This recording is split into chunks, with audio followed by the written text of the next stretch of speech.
ছোট পর্দায় আসছে একের পর এক নতুন ধারাবাহিক, আর তাদের জায়গা দিতে অসময়ে কোপ পড়ছে চলতি ধারাবাহিকগুলির ওপর। চ্যানেলের হঠাৎ এমন সিদ্ধান্তে ক্ষুব্ধ দর্শকরা।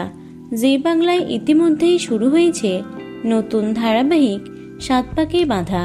এখনও দুটি ধারাবাহিক পাইপলাইনে আছে, তবে এবার যা ঘটল তাতে অবাক দর্শকরা। আসছে নতুন ধারাবাহিক কমলা নিবাস, যার কারণে কোপ পড়ল দাদামণির ওপর। স্টুডিও পাড়া সূত্রে খবর, কমলা নিবাসের জন্যই নাকি আমাদের দাদামণিকে নিয়ে বড় সিদ্ধান্ত নিয়েছে চ্যানেল। আগামী 27শে মার্চ শুক্রবার থেকে আর রাত 9টায় দেখা যাবে না এই ধারাবাহিকটি।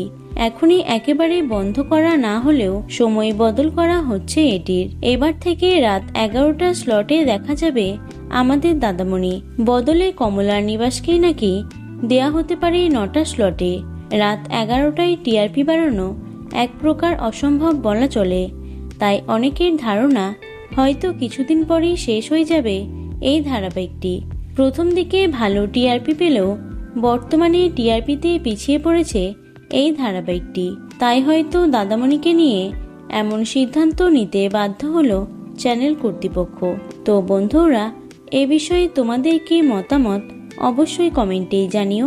ভিডিওটি লাইক এবং শেয়ার করো। এছাড়াও টলি দুনিয়ার অন্যান্য খবর পেতে চ্যানেলটি অবশ্যই সাবস্ক্রাইব করে রেখো। ধন্যবাদ।